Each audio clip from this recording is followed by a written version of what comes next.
The words tore out of her before she could stop them. I would have died for him that night in the rain. Aria Sinclair knelt on the checkered kitchen floor at 2:47 in the morning, soaking wet, her thin uniform clinging to her ribs like a second skin. The industrial steel trash bin towered beside her, and in her trembling hands was a white takeout container with half-eaten pasta, cold and congealed but still food. Still something. Rainwater dripped from her dark blonde hair onto the tile, mixing with the salt tracks of tears on her cheeks. She lifted a forkful to her lips, her fingers so numb from the storm outside that she could barely feel the plastic utensil. The overhead fluorescent lights flickered. Once. Twice. Then she heard them. Footsteps. Not the soft padding of household staff, but something else. Something measured and deliberate. Italian leather shoes clicking against tile with the rhythm of a heartbeat, steady and unhurried. Aria froze mid-bite. The man who filled the kitchen doorway was 6'3", broad-shouldered and dressed in a black suit that cost more than everything she owned combined. His chest was exposed beneath an open white dress shirt, and even in the harsh fluorescent light, even drenched in her own terror, she could see the scars that mapped his skin like a geography of violence. His hair was dark, swept back from his face, and his eyes were storm grey and penetrating. He looked at her the way a general surveys a battlefield. He looked at her the way death looks at the living. Giovanni Castellano. The most dangerous man in the Pacific Northwest. The man who controlled Seattle's underworld with an iron fist wrapped in silk. Behind him came two more men.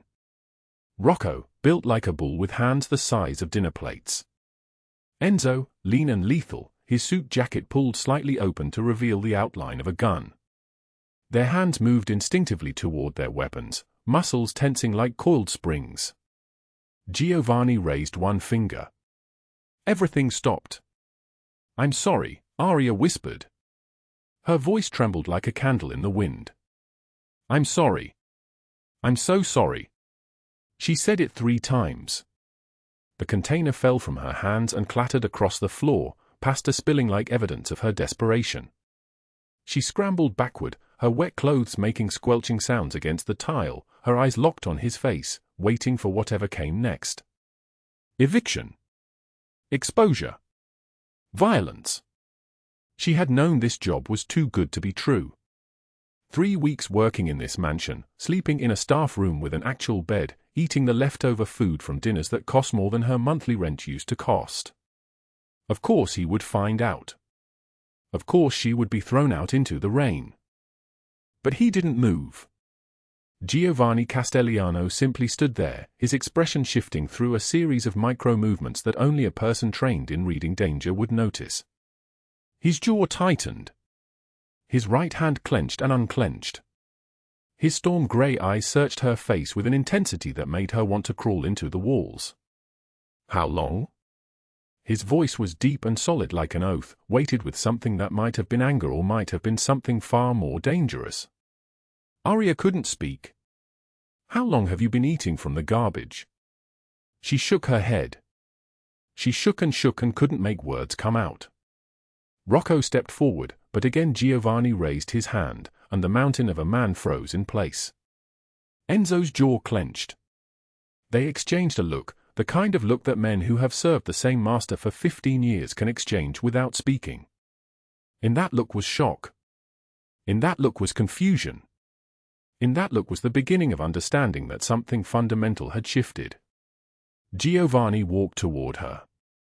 Each step was slow, deliberate, measured. Not threatening. Not exactly. But not gentle either. The kind of walk a man makes when he is deciding something that will change everything. Aria pressed herself against the base of the trash bin. The metal was cold even through the wet fabric of her uniform. He crouched down in front of her, this man whose black suit probably cost more than a used car, this man whose hands had ordered terrible things, and he looked at her face. Really looked. At the dark circles under her eyes. At the way her cheekbones stood out sharp beneath her skin. At the small cut on her lip where she must have bitten it while she was starving. "Your name," he said. "Aria. Aria Sinclair." 3 weeks ago, you saved my daughter. It wasn't a question. Aria's eyes widened. 3 days. It had only been 3 days since the summer thunderstorm, since the alley, since she found that small crying child separated from her father in the chaos of the rain. She had wrapped Emma in her own thin jacket without thinking. Without knowing. Without any idea that the little girl in her arms belonged to the most powerful man in the city. You disappeared, Giovanni said, his voice like venom. After that night, you vanished. My men searched for 3 days. 3 days, Aria. And when we found you, it was because my housekeeper mentioned hiring a desperate young woman who would work for room and board and barely any wages. Aria's throat constricted. The hospital bill. The surgery. Her sister's emergency appendectomy that had cost $22,000, and she had been given 7 days to pay or the hospital would pursue legal action. 7 days. That had been 2 weeks ago. Now it was a past due notice. Now it was a judgment waiting to happen. Now it was eating cold pasta from trash bins at 3 in the morning. Emma asks about you, Giovanni continued. Every day. Where is the lady? Is the lady cold? Does the lady have a mama? Aria broke. The sound that came out of her was not human. It was animal. It was wounded. She covered her face with her hands and wept so hard that her entire body convulsed. Giovanni didn't touch her. He didn't move closer. He simply waited, his storm-grey eyes watching, his scarred chest rising and falling with breath that seemed to carry weight, as if he was breathing in her pain and exhaling something else entirely. When Aria finally looked up, her face was destroyed by crying, but her eyes held something different. A spark. A flicker of something that might have been hope or might have been the last ember of survival instinct that hadn't quite gone out. Why are you here? She asked. In the kitchen. At 3 in the morning. I couldn't sleep, he said simply. I was thinking about the night you saved my daughter. About what you did without knowing who she was or who I am. You risked everything for a child that wasn't yours. He paused. But what you did not know was what I learned from my people that night. About the hospital bill. About the deadline. About Margaret Harrington, your former manager, who has been stealing tips from every waitress in that diner for the past 7 years. Your $7 that night didn't come from your wages, Aria. It came from the wages of 12 other women just like you. The fluorescent lights flickered again, casting shadows across his face. And I learned about Douglas Hale, who owns the apartment building you were living in before you lost it. He has been using illegal debt collection practices across half the city. He came to Seattle 3 weeks ago with a list. You were on that list. Aria's breathing became shallow. Panicked. But he doesn't know you're here, Giovanni continued, his voice dropping lower, more dangerous. He doesn't know that you saved my daughter. He doesn't know that you would have died for her, would have died for a stranger in the rain, when no one has ever died for you. He stood up then, his movement smooth and controlled, and he extended his hand toward her. Aria stared at it like it might burn. Come, he said. It's cold and you are soaking wet.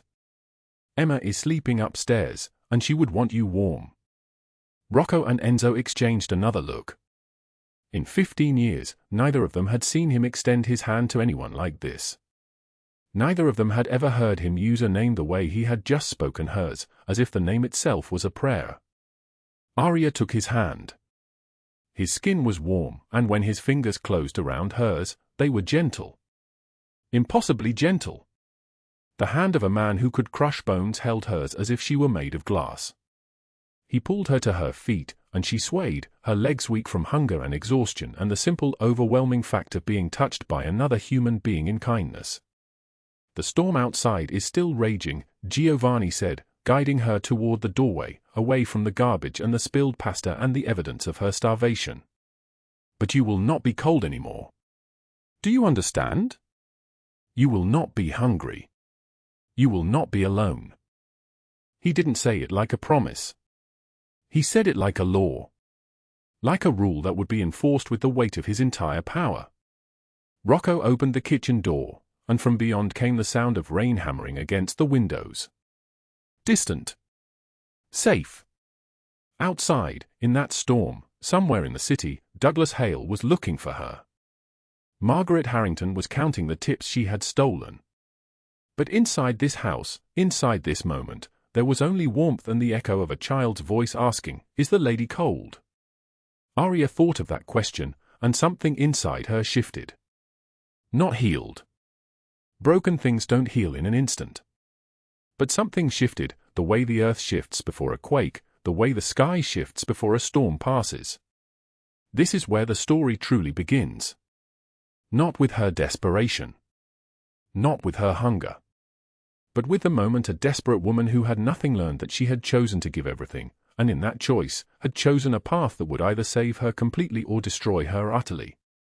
Giovanni Castelliano led her up the back staircase, and the footsteps of two men and one desperate woman echoed through the darkness, marked by nothing but the sound of rain beyond the walls and the fading echo of Enzo's whispered words to Rocco. "This," Enzo said to his partner, "changes everything." Rocco nodded slowly. "In 15 years, I have never seen him look at another person like that." Neither man knew what was coming. Neither man knew that this night would spiral outward in ways that would transform Seattle's underworld, would expose corruption and cruelty, would force reckoning on people who had never imagined they could fall.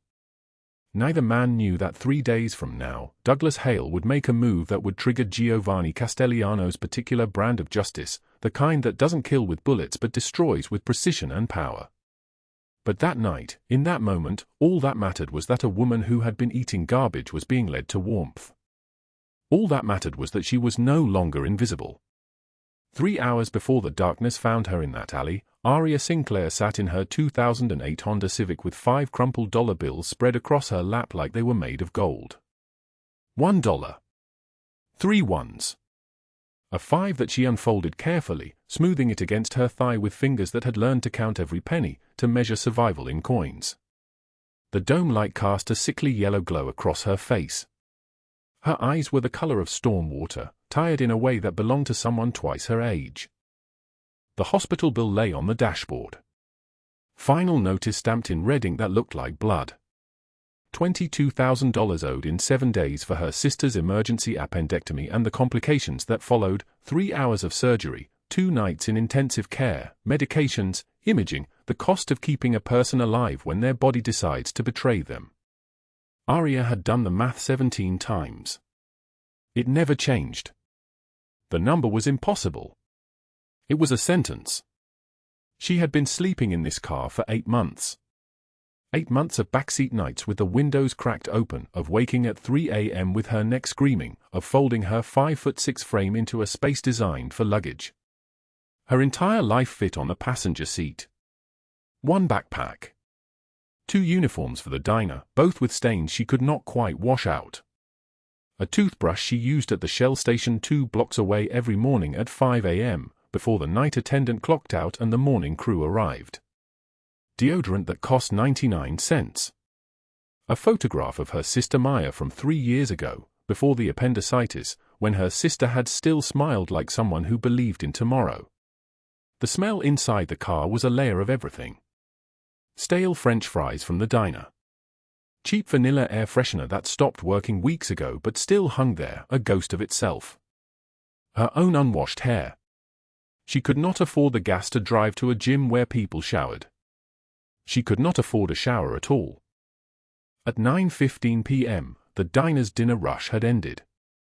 Aria stood behind the counter wearing the uniform they gave her, black polyester pants with a permanent ketchup stain on the thigh, a white short-sleeved shirt that showed the shape of her ribs. The name tag said Aria in letters that were starting to fade. The black and white checkered floor, the hum of dying neon lights, the stale smell of coffee and grease hanging heavy in the fluorescent silence, this was the place where she spent 10 hours every day. Double shifts. 7 days a week. Except for 1 day she took unpaid, the day she spent at the hospital with her sister. Margaret Harrington stood by the register counting tips. She was 52 years old with bleached blonde hair pulled so tight that her face had the look of something stretched too far. Pearl earrings. A designer purse that cost more than Aria made in 3 months. Margaret had owned nothing in her first job either. Now she owned the small cruelties, which was its own kind of wealth. For $20 bills sat on the counter in front of her. Customers had left them for Aria. 4 of them. $80. 4 times what Aria had in her wallet. Margaret smiled and put the bills in her own pocket. She left coins. 37 cents. She left them on the counter and walked away. Aria felt her throat close. She felt her hands flatten against the counter like she could press her body right through the formica and disappear. She opened her mouth to say something. Closed it. Margaret was already walking toward the office, already reaching for her phone, already halfway to not caring. "You were slow tonight," Margaret said, not turning around. "Lucky you're getting anything." The words hung in the air like poison. Aria did not argue. She had learned something over these 8 months, that people with power do not need to be right. They only need to be willing to hurt. Margaret was willing. The owner was Margaret's cousin. The police would listen to Margaret before they listened to a girl sleeping in a car. Aria would be on the street by tomorrow morning if she fought back. So she did not fight. She mopped the checkered floor at 11 p.m. while Margaret sat in the office with the door closed, talking on her phone about a yacht club membership. The mop water was grey and cold. It smelled like everything: coffee, grease, the faint chemical tang of industrial cleaner.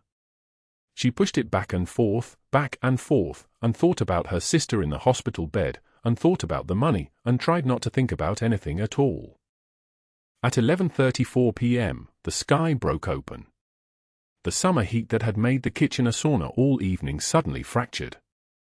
Thunder cracked overhead like the world was breaking. The rain came hard and cold, drumming on the diner's tin roof in a rhythm that sounded like something alive and angry. Aria could see it through the window, rain coming down in sheets, hitting the street so hard it bounced back up. She took the trash to the back alley. The rain soaked through her thin uniform in seconds. It was cold. Real cold. The kind of cold that found its way into your bones and settled there. She was shaking as she dumped the bag into the dumpster, leftover food from plates people had pushed away, fries that had congealed into something inedible, burger buns that had staled, chicken that no one had wanted. Her stomach twisted. She looked at the trash in the dumpster. She looked away. She leaned against the brick wall of the diner, and the rain came down on her face, washing away the smell of grease and the weight of the day. She tilted her head back and let it hit her.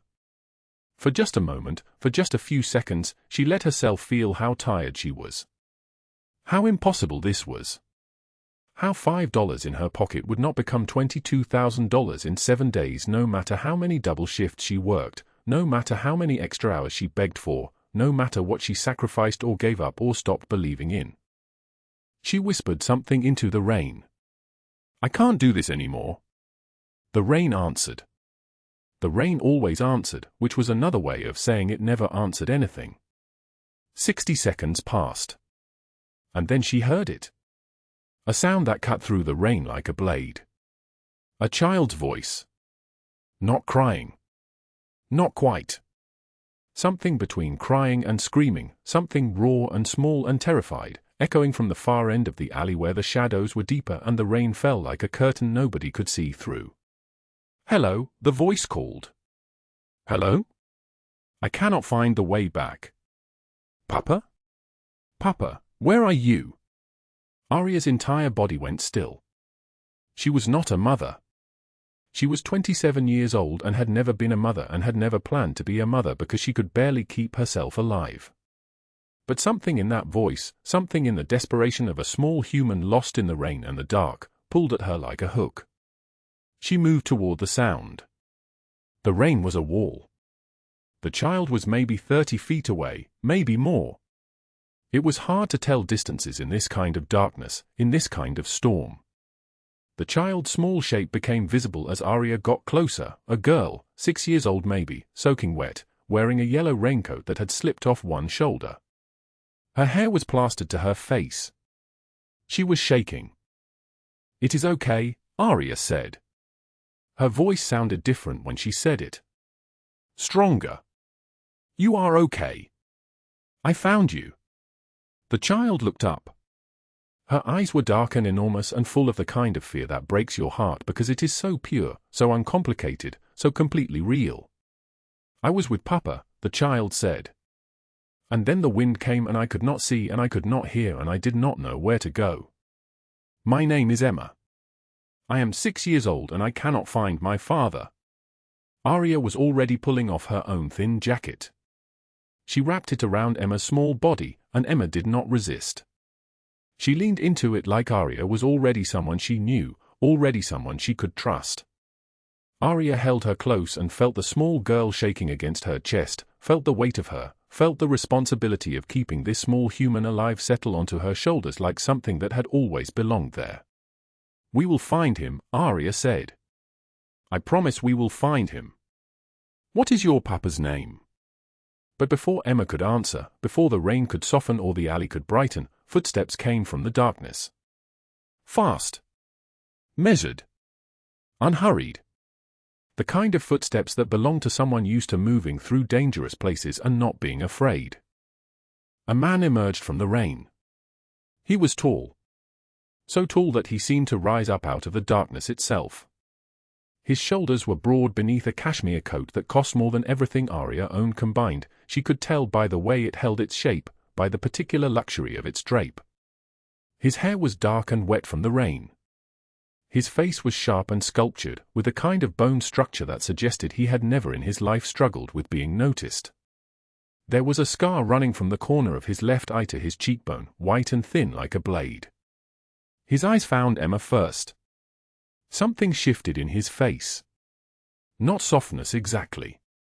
But something like it. Something that said he had been looking for this small girl, had been searching for her with the kind of intensity that only a father can reach. "Emma," he said. His voice was deep and solid like an oath. "Come here." Emma reached for him without hesitation. But Aria did not let her go immediately. The man looked at her then. Really looked at her. At the girl in his daughter's arms who was nothing but soaking wet uniforms and desperation and something that looked like courage but was really just the will to not let go of someone small when the world was falling apart. In that moment, neither of them knew what was coming. Neither of them knew that this small decision, a woman protecting a child who was not her own, would unravel everything. Would expose secrets. Would trigger the machinery of justice. Would force a reckoning on people who had believed themselves untouchable. But in that moment, in that alley in the rain, Giovanni Castelliano looked at Aria Sinclair like she was the first honest thing he had seen in years. "Thank you," he said. And his lieutenant Enzo, who had followed him into the alley, whispered something to his partner Rocco that would echo through Seattle's underworld by morning. In 15 years of working for him, I have never seen him look at another person like that. The rain fell like a curse that would not lift. Behind Murphy's diner, in an alley that smelled of grease and rot, Aria Sinclair heard it first, a small voice crying. Not whimpering. Crying with a kind of desperation that belongs only to children who believe they have been abandoned. She was holding a bag of trash, counting in her head whether the half-eaten sandwich inside was worth keeping for tomorrow's lunch, when the sound pierced through the storm. A little girl crouched behind wooden pallets near the dumpster. Maybe 6 years old. Wearing a yellow dress now plastered to her small frame, black hair stuck to her face like seaweed. The child was soaking wet and shaking so violently her teeth chattered audibly even over the rain. Aria dropped the trash bag without thinking. She did not calculate. Did not hesitate. She simply ran. The girl's name was Emma. She kept saying her father's name over and over, "Daddy, Daddy, Daddy," but the words came out broken and unintelligible between sobs. Aria knelt in the puddle beside her, feeling the cold water seep through her work uniform, and pulled off her own jacket. It was thin and worn through at the elbows, the only jacket she owned, but she wrapped it around Emma's shoulders anyway. "Where's your daddy, sweetheart?" Aria's voice was steady, like she had not eaten in 2 days, like she was not living in a 2008 Honda Civic, like a hospital bill stamped final notice was not sitting on her dashboard demanding $22,000 in 6 days. Emma could only point toward the street, her small body trembling against Aria's chest. Aria picked her up, the child weighed almost nothing, and carried her to the diner's back door overhang where a small dry spot existed between the rain's violence. She sat on the cold concrete step and rocked Emma, whispering the kinds of things mothers whisper. "You're safe. You're safe. I've got you." She did not think about Margaret Harrington inside, fuming that her employee was missing. She did not think about her $5 bill sitting in her car. She only thought about the child in her arms who should never be alone and terrified. 15 minutes stretched like an hour. Then footsteps, heavy, fast, multiple sets pounding through the alley. A man emerged from the darkness. He was tall. 6'2" at least. His black suit was soaked through, water streaming down his face. His dark hair was slicked back, revealing a face with sharp, sculptured bone structure and a scar running from the corner of his left eye to his cheekbone, white and thin like a blade. When he saw Emma, his entire body went rigid. "Emma!" His voice cracked on her name. Just one word, and it contained everything a father could feel. Emma's head snapped up. She saw him and screamed, "Daddy!" Giovanni Castelliano moved toward his daughter like a man moving through water. 2 men appeared behind him, Rocco and Enzo, both in expensive suits, both scanning the alley with the precision of soldiers assessing a threat. But Giovanni only had eyes for his child. He reached for Emma, and Aria stepped back, carefully transferring the girl into his arms. He clutched her like she was oxygen itself, like she was the only solid thing in a world that had just tried to take her away. Then he looked at Aria. His eyes were dark. Storm grey dark. The kind of eyes that had seen violence and power and things that broke other people. But in that moment, they held something else. Recognition. The kind of recognition that happens when 2 people who have both known desperation meet across a moment of grace. She was scared, Aria said quietly. Her voice was barely a whisper, like it might shatter if she spoke too loudly. "I couldn't leave her alone." Giovanni stared at her. Really stared. At this woman in a soaked uniform, shaking from cold, her dark hair clinging to her face, her eyes showing only relief that the child was safe. At the jacket wrapped around his daughter, threadbare, one pocket ripped, worth almost nothing. "You stayed with her," he said. It was not a question. "Of course," Aria answered. Emma mumbled into her father's neck, "The nice lady gave me her jacket." Giovanni looked down at that torn, worthless jacket. Then he looked back at Aria. "What's your name?" "Aria Sinclair." He nodded slowly, as if he was memorizing the sound of it. As if he was filing it away somewhere essential inside himself. "Thank you, Aria Sinclair." He stopped, unable to articulate what had just happened. Unable to put words around the fact that a complete stranger had protected his daughter when she was at her most vulnerable. The moment shattered. Margaret Harrington's voice cut through the rain like a blade. "Aria! Get inside now or you're fired." She stood in the diner doorway, arms crossed, her face twisted with rage. Aria flinched, a reflexive motion she could not control. Her body knew what that voice meant. Punishment. Threat. The precarious nature of everything she had. Giovanni's expression went ice cold. But what Aria did not know was that in the next 48 hours, everything would change. That a man she had just met would begin investigating every detail of her life. That he would discover how deeply Margaret Harrington had been stealing from her.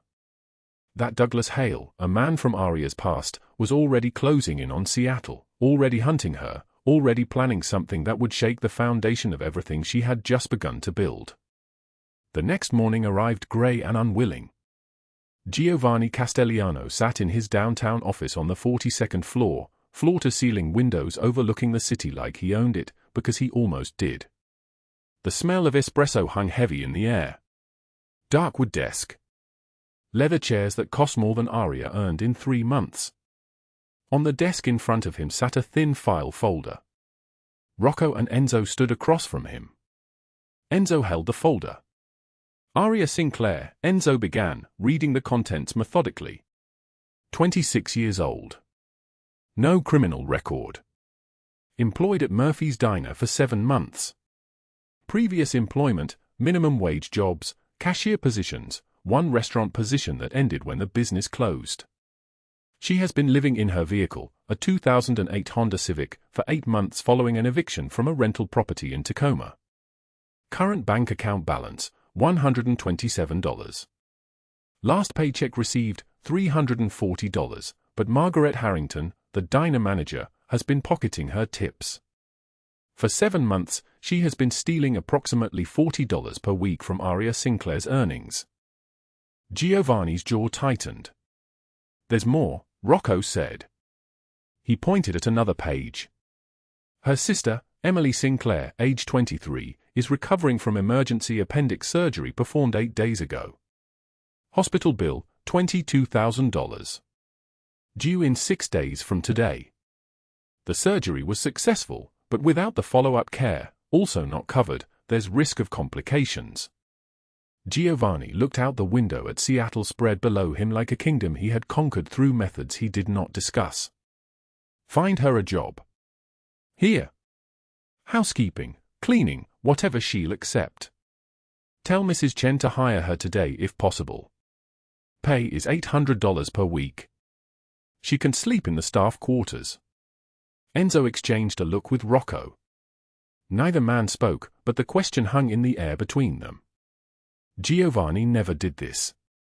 In 15 years, he had never elevated a stranger into his personal circle. Never brought anyone into his home. Never showed interest in anyone's problems beyond their utility to his business. You want us to handle the diner manager? Rocco asked carefully. Not yet, Giovanni said. His voice had taken on the quality of ice. Find Aria first. That afternoon, at 2:15 p.m., Aria stood outside Murphy's Diner counting $5 bills under the dome light of her car. $5. That was everything she had left for gas until her next paycheck.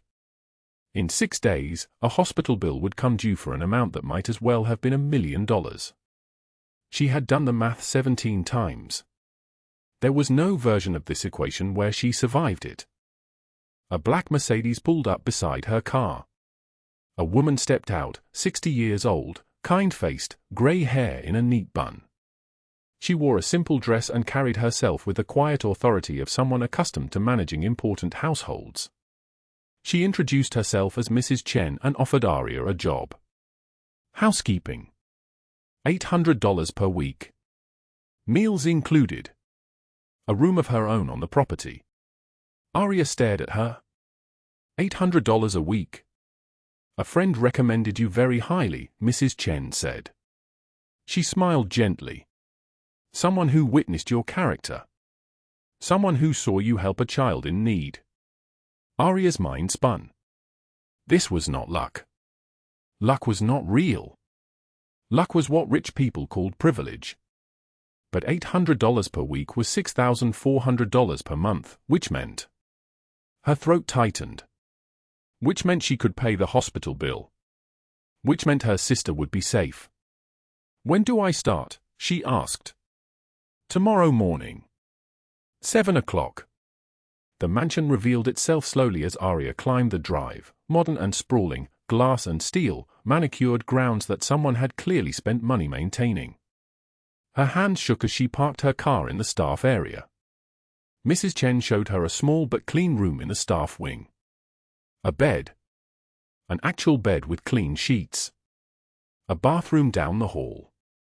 A window with a view of the gardens. Your job is to keep the main house clean, Mrs. Chen explained. Mr. Castellano values privacy. You will not ask questions. You will not repeat what you see. You will be professional and discreet. Aria nodded, unable to speak. She worked all day, vacuuming, dusting, organizing. The house was enormous. Marble countertops. Artwork that probably cost more than she would earn in her lifetime. For the first time in 8 months, she slept in a bed instead of a car seat. Her back did not ache. Her neck did not hurt. She woke up without condensation on the windows, without the feeling that the world was trying to crush her. On the third day, at 8:19 p.m., she finished her shift and made her way to the kitchen. Mrs. Chen had gone home. The house was quiet except for the sound of the dishwasher running. Aria opened the industrial trash bin near the back door. Inside were white takeout containers barely touched, fresh pasta, salad, half a sandwich. Her stomach cramped so violently it brought her to her knees. She had been rationing her $5, eating crackers and water, saving every penny in case this job fell through, in case she was fired like Margaret fired people, without warning, without mercy. She pulled out the pasta container and sat on the floor behind the bin, hidden from view. She ate with her hands, tears streaming down her face, because this is what her life had become. A woman eating garbage in someone else's kitchen because hunger had made her forget the difference between desperation and dignity. She did not hear the footsteps. Giovanni Castellano came down the back stairs at 8:19 p.m. looking for water. He had trouble sleeping these days, always had, ever since his childhood had taught him that the night was dangerous. He stopped in the kitchen doorway, frozen. For a moment, time did something strange. It bent. It stretched. He saw Aria, the woman who had protected his daughter, eating from his trash bin with the kind of quiet shame that told him this was not the first time, not the second time, maybe not the 100th time. His jaw tightened. Rocco and Enzo appeared behind him, alerted by the sudden rigidity of his posture. They moved forward, but Giovanni raised one hand. He crouched down to Aria's level, slowly, deliberately, with a gentleness that made both his men exchange glances they would remember for the rest of their lives. In 15 years, they had never seen their boss like this. "Why are you eating from the trash, Aria?" His voice was quiet. Careful. Like he was speaking to something fragile that might shatter if he raised his volume. She could not answer. Her hands were shaking so badly the container nearly dropped. "I'm sorry. I'm so sorry. I'm so." "Stand up," he said. Not a command. A request. She stood. He took the container from her hands and set it aside, then led her to the dining room. A long table, crystal chandelier, chairs that probably cost more than her car. He gestured to a seat, and she sat, trembling. He returned from the kitchen with a plate, fresh pasta, bread, salad, a glass of water. He set it in front of her. "Eat. Real food." Aria stared at the plate. Her throat was tight. "Why are you doing this?" "Because you gave my daughter your only jacket," he said. He sat across from her. "Because I know what hunger feels like." His voice hardened on that last sentence, and she understood without being told that his childhood had been darker than hers, that he had clawed his way out of something that most people never escaped from. "Who are you?" she whispered. "Giovanni Castellano." He leaned forward. "And I know who you are too, Aria. I know about your sister. The hospital bill. $22,000 in 6 days. I know you've been sleeping in your car. I know Margaret Harrington has been stealing from you." Aria pushed back from the table. "How? I make it my business to know things. Especially about people who save my child." He paused. "I'm going to pay your sister's hospital bill." She stood so fast the chair scraped. "No. Absolutely not. I don't even know you. You know I'm Emma's father.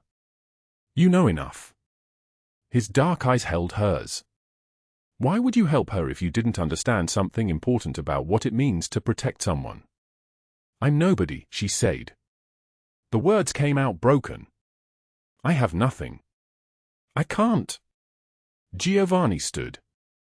He walked to the window and looked out at Seattle, at the city spread below like his kingdom. When he spoke, his voice was very quiet. When I was 7 years old, my father beat me so badly I couldn't walk for a week. I had nothing. I was nobody. I clawed my way out of that hell, and I swore that my daughter would never know what it feels like to be abandoned, to be terrified, to be alone. He turned to face her. You protected her when she had no one. That debt will be paid. Aria's knees buckled. She sat back down. Tears ran down her face. By tomorrow morning, Giovanni continued, the hospital bill will be marked paid in full. Your sister's follow-up care will be covered. You will work here at $800 per week. You will sleep in this house. You will eat real food. His voice took on an edge. And you will never, ever eat from the trash again. Not in my house. Not anywhere. Do you understand? Aria nodded.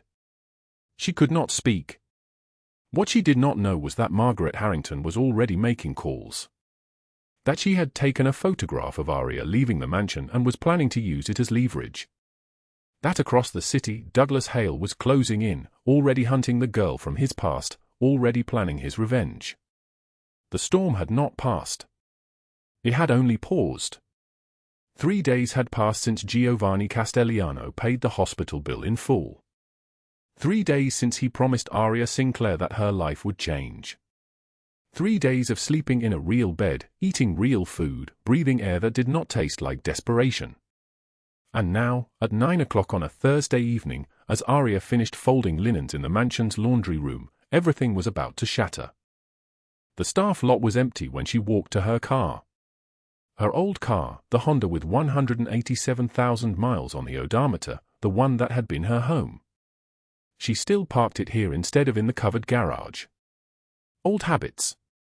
The instinct to keep one foot near an exit. The sound of her key turning in the lock echoed across the concrete. A voice cut through the darkness behind her. Hello, Aria. She froze. Her hand stilled on the car door. The name came out like ash. Douglas. Douglas Hale stepped from between two vehicles, his body angled toward her with the predatory grace of someone who had cornered prey before. He was thin in the shoulders but thick in the chest, the kind of man who had convinced himself that cruelty made him powerful. He wore a grey jacket with the collar turned up, and his smile had teeth but no warmth. Been a long time, he said. 8 months. I've been looking everywhere for you. Aria backed against her car. The metal was cold through her blouse. How did you find me? Followed a tip from Margaret at the restaurant. She said you were working for Giovanni Castellano now. Can you imagine? Little homeless Aria, working for the biggest criminal in Seattle. He moved closer, each step deliberate. Imagine my luck. Imagine finding you here, alone, where nobody can hear. Leave me alone. Her voice came out smaller than she wanted. The old Aria emerged instantly, the one who had learned to make herself small, to not provoke, to survive by disappearing into the walls. You owe me $3,000, Douglas said. His accent was flat, Midwest-born. Plus interest. Plus 8 months of my time tracking you down across 3 states. I'm thinking $5,000 settles it.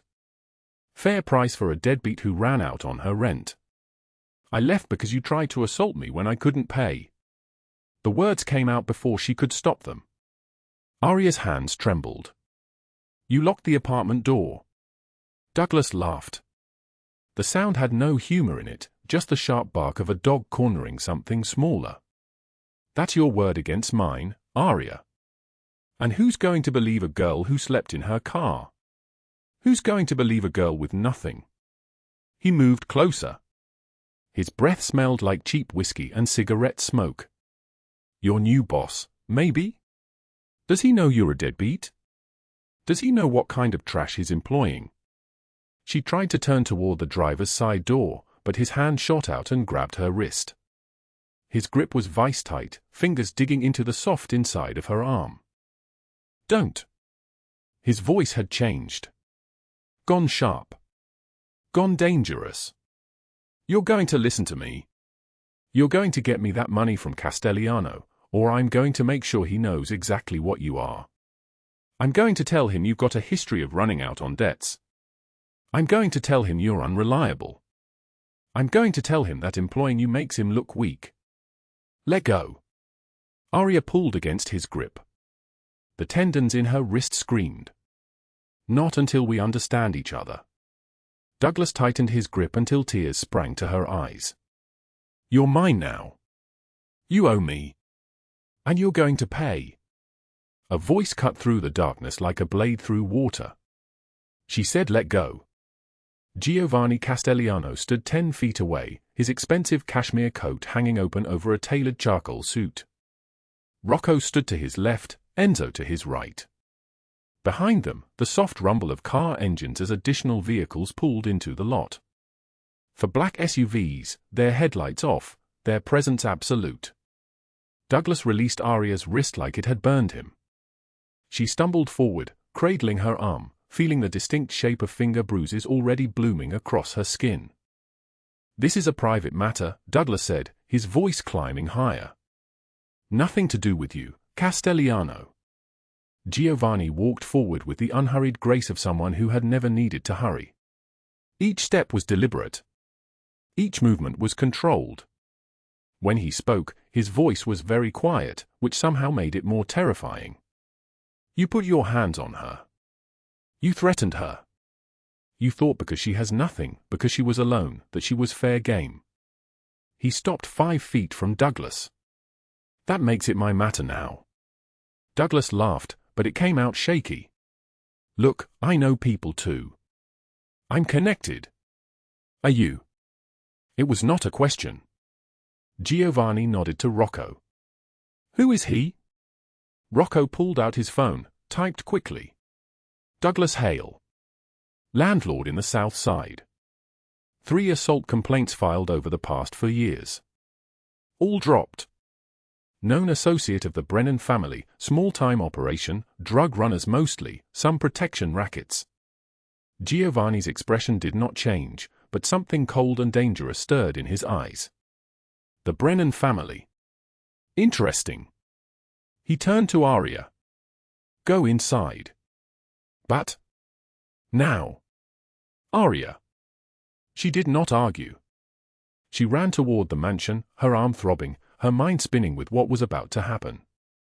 Behind her, she heard Douglas's voice rise in pitch, heard him backing away, heard Giovanni's men moving into positions around him like a closing fist. She did not hear Douglas screaming until she was already inside. The sound came from the parking lot.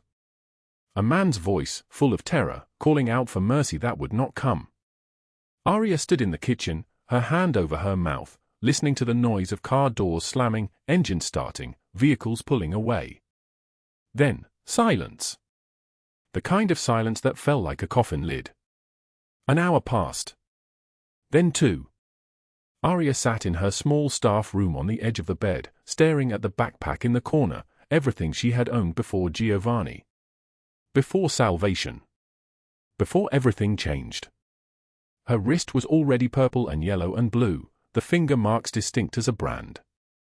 She thought about running. About disappearing again into the anonymous city. She was skilled at disappearing. 8 months of that had taught her how to become invisible. But then she heard footsteps on the stairs. A soft knock on her door. Giovanni stood in the doorway. His suit was immaculate. His hair was perfect. There was no blood, no sign of what had just happened.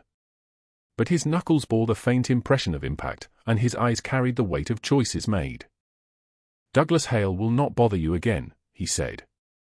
Neither will anyone else. Aria nodded. She could not speak.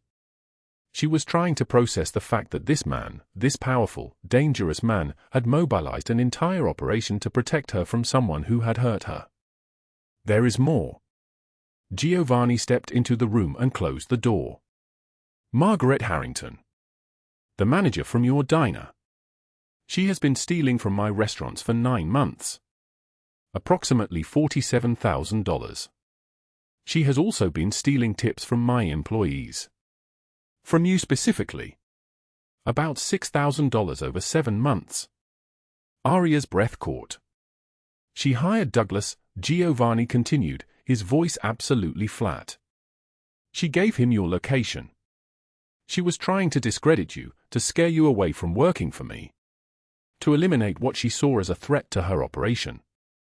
He pulled out his phone and showed her images. Bank statements. Wire transfers. Photographs of Margaret meeting with men in dark suits. A recording device with her voice on it, clear and cruel, I need her gone. Discredited. Scared off. What happened to her? Aria whispered. Justice happened, Giovanni said. The FBI received an anonymous tip about her embezzlement, tax fraud, and connection to organized crime.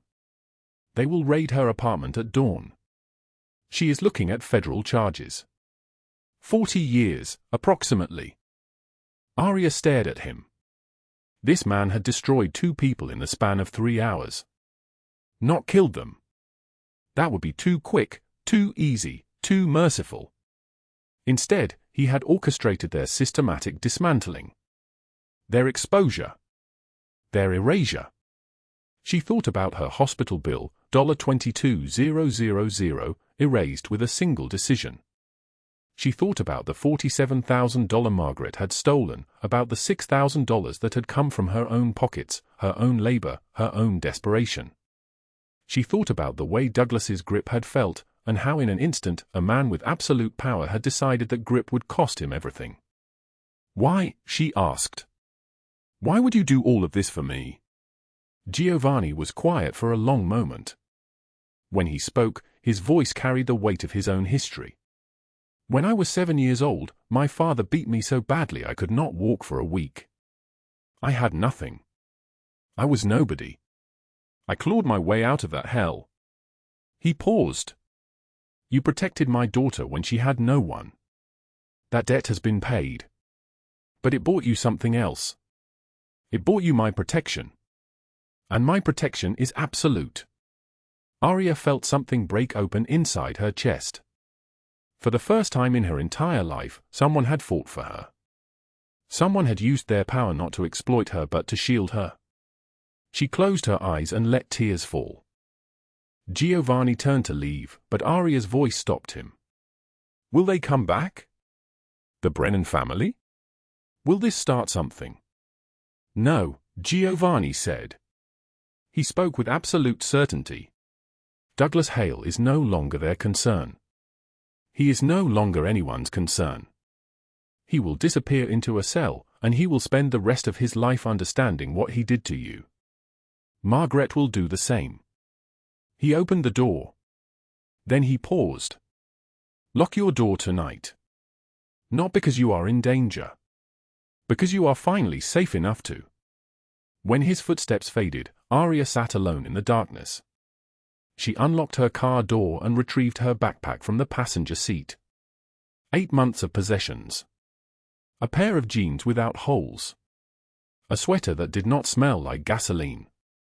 A photograph of her sister before the surgery. A hospital bracelet from a visit to the emergency room when she had fainted from hunger. She sat on the bed and held these things. They felt like artifacts from another life. A life of scarcity. A life of fear. She thought about Douglas, about Margaret, about all the small cruelties they had inflicted on people with nothing. She thought about how the most dangerous man in the city had become her protector. Tomorrow, she would learn that Margaret was screaming as federal agents led her from her apartment in handcuffs. That Douglas was being delivered to the Brennan family with a message. This man operated in Castellano territory without permission and used their name as a threat. He was no longer their problem to solve. He was their burden to contain. But tonight, Aria simply sat in her safe room and breathed. The storm had passed. And she was still standing. 1 week had passed since the federal agents took Margaret away in handcuffs, since Douglas disappeared into a cell with 2 broken arms and a future measured in decades rather than days. Aria sat in Giovanni's office, a room of dark wood and leather that smelled like aged whiskey and power, though today it smelled like possibility. Giovanni slid a check across the mahogany desk. The sound of it landing was soft, almost gentle. $18,000, he said. His voice carried no emotion, just fact. 6,000 in tips Margaret stole from you over 8 months. 12,000 severance from the diner for damages and emotional distress. All of it with federal documentation. Aria stared at the numbers. Her hands trembled slightly as she picked up the check. 18,000. More money than she had earned in 2 years of double shifts and 12-hour days. More money than she had ever held in her life. Why? Her voice barely made sound. Why are you doing this? Giovanni leaned back in his chair, a movement so controlled it seemed choreographed. His suit cost more than her entire wardrobe, charcoal grey, tailored to his broad shoulders, the fabric catching light like water. A silver watch gleamed at his wrist, a quiet declaration of wealth that required no announcement. The night Emma went missing, he began, and his eyes grew distant, the way eyes do when remembering the worst moment of your life. I was 6 blocks away at a business meeting. The storm hit without warning. 1 minute she was with her nanny in the park. The next minute she heard thunder and ran. The nanny lost sight of her for minutes. He paused. The silence stretched like a held breath. For minutes, he repeated. Do you understand what for minutes feels like when your child is missing? When you have built an empire worth hundreds of millions but you would burn it all, every single piece of it, to find one 6-year-old girl. Aria shook her head slowly. I searched that neighborhood like a man possessed. Like someone who finally understood that power means nothing if you cannot protect what matters. And then I found her. In that alley, wrapped in a stranger's jacket, safe because you stayed with her. You did not know who I was. You did not ask for anything. You just saw a scared child and you acted. His eyes locked onto hers now, and she could see the storm in them, the same storm that had raged the night he found his daughter alive because of a woman eating leftovers from restaurant trash cans. In my world, nobody does that, he said. People want something. Always. They calculate, they position themselves, they wait to see what they can get in return. But you just helped. Without asking. Without knowing. Aria felt tears sliding down her cheeks before she realized she was crying. I was a scared child once. No one helped me. I couldn't do that to her. I know, Giovanni said quietly. My father beat me from the time I could walk until I was 15 and finally big enough to hit back. I grew up in a roach-infested apartment in Tacoma, stealing food, wearing the same clothes until they fell apart. I swore when I escaped that I would build something. Power. Money. Enough that no one could ever hurt me or mine again. He stood and walked to the window.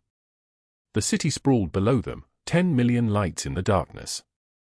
You and I, Aria, we come from the same darkness. We know what it means to survive when the world tells you that you do not matter. When people look through you like you are invisible. She stood and moved beside him. Their reflection stared back at them from the glass, 2 people who had clawed their way out of hell and found each other on a night when the sky itself seemed to be falling. So what now? She asked. Now you heal. You have been running for 8 months, eating from garbage, sleeping in a car that barely runs, working for a woman who stole from you every single shift. You forgot what it feels like to stop. He turned to face her, and something in his expression had shifted.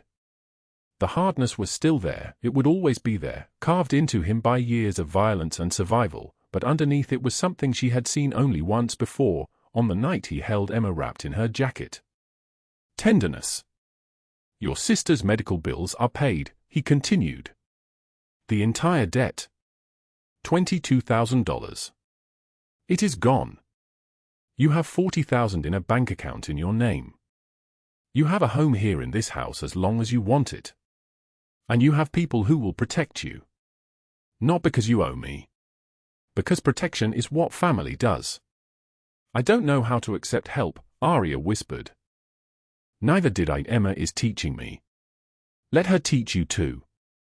That evening, Aria sat on the cream-colored carpet in Emma's playroom, building a tower out of wooden blocks while the child chatted with the endless energy of a 6-year-old who had spent the day at school.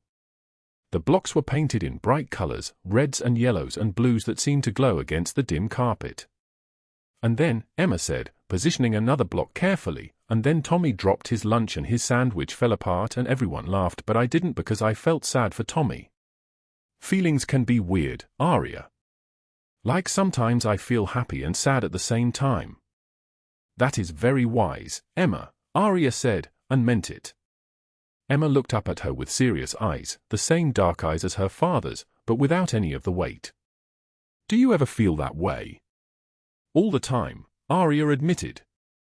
Sometimes I feel happy because I am here with you, but sad because it took a very hard night for us to meet. Emma nodded solemnly and returned to building.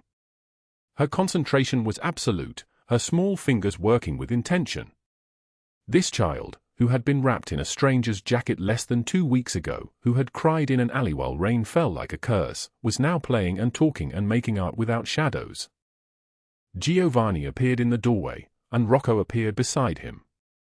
They moved like synchronized machinery, these men in black suits who carried power the way other people carried wallets. "Boss," Rocco said quietly, "the Brennans confirmed Douglas will not be a problem. 2 broken arms, a permanent limp, and he is gone from Seattle as of this morning. Federal custody waiting for him in Portland. He will not return." "Margaret." Giovanni's voice was smooth as ice. "FBI arrested her at dawn. Federal prosecutor says it is airtight. 42 years minimum. Asset seizure is underway. Her reputation is destroyed. Every news outlet in the state ran the story. She is no longer connected to anything respectable." Giovanni nodded once, a movement of absolute finality. "Good." Rocco hesitated, and Aria saw something cross his face, surprise, perhaps, or recognition of something he had not expected to witness. In 15 years of working for Giovanni Castellano, Rocco had seen violence, luxury, power, and the careful application of both. But he had not seen this. "Boss," Rocco said slowly, "in 15 years, I have never seen you like this. With her." Giovanni's gaze did not leave Aria and Emma. The child was laughing because her tower had collapsed, and Aria was laughing with her, and the sound of their laughter filled the space like music. "She saved me, Rocco," Giovanni said, and his voice carried something Rocco had never heard before. Not softness exactly, Giovanni would never be soft, but something close to wonder. "The night I thought I lost Emma, the night I realized that my empire meant nothing if I could not protect her, Aria was the one who kept her safe. She stayed with my daughter in the rain when she could have walked away. She saved me from a darkness I would not have come back from." Rocco nodded slowly. "She is good for Emma." "Good for you." "Yes," Giovanni said. "She is." Inside the playroom, Emma's block tower collapsed again, and this time Aria helped her rebuild it, higher than before. The sound of their voices, child's excitement and woman's encouragement, drifted into the hallway where 2 powerful men stood watching, understanding that something had changed in their world the night it rained, the night a scared girl wrapped a stranger's daughter in her own thin jacket and gave everything she had to someone else. 3 months later, Aria stood in her own apartment, not a staff room in the Castellano mansion, but a real home with her own lease and her own space, paid for by Giovanni but claimed by her own choice. The bathroom mirror reflected a woman she barely recognized. Clean hair, styled. A blue dress that fit her properly. A face that had recovered its color and its light. A woman who looked like she belonged in the world, not like she was haunting it. Her phone buzzed. A text from Giovanni, "Emma wants to know if you're coming to dinner.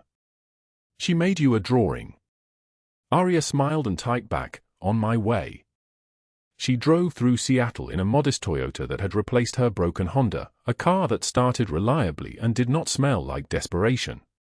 The mansion rose before her like something from a dream, and Emma was already at the door. "Aria." The child threw herself at her waist. "Look what I made." A drawing, 3 stick figures holding hands under a rainbow. "You, me, and Daddy," the drawing said without words. Aria knelt down, her throat tight. "It is beautiful, sweetheart." Giovanni appeared in the doorway, and the weight of everything unsaid hung between them: gratitude, connection, the question neither had asked aloud yet. "Come on," he said quietly. "Dinner is ready." They ate together like a family, because that is what they had become. Afterward, as Emma slept on the couch during a movie, Giovanni carried her to bed. When he returned, Aria was standing by the window, looking out at the city lights that sprawled below them like fallen stars. "You okay?" he asked. She turned. "I keep thinking about that night. The storm. How I almost gave up. But you did not. Because of Emma. Because of you." She paused. "You said I saved you. But Giovanni, you saved me too. You saw me when I was invisible. You gave me back my life." He crossed to her, and his hand came up to cup her face with a gentleness that seemed impossible from a man who had built empires on violence. "We saved each other, Aria. On the worst night of our lives, we found each other. That is not chance. That is fate." She leaned into his touch. "So what does that make us?" "It makes us people who understand that mercy and violence can exist in the same heartbeat. That the strongest thing you can do is protect the people you love. That survival is not weakness. It is the foundation of everything." He kissed her forehead, and in that moment, Aria finally believed something she had never believed before. She was home. 3 months ago, her voice drifted through the darkness, soft and steady. "I was counting $5 bills and eating from trash cans, convinced the world had forgotten I existed. I was wrong. Sometimes the storm does not come to destroy you. It comes to lead you to the person who will rebuild you from the ashes. Giovanni did not save me because I was weak. He saved me because I was strong enough to protect his daughter when I had nothing left to give. And in return, he gave me everything: safety, family, a reason to believe that people like us, people who crawled out of darkness, deserve light too." The screen faded to black. White text appeared: "Sometimes the most dangerous person is the one who will burn the world to protect you. And sometimes, the person eating from the trash is the one who will teach you what love really means." Survival is not the end of your story. It is the beginning. If this story moved you, drop a like right now. Share this with someone who needs to hear it, someone who is surviving, someone who feels invisible, someone who needs to know that storms pass and strength comes from the darkest places. Subscribe, because tomorrow, we have another story that will break you open and rebuild you stronger.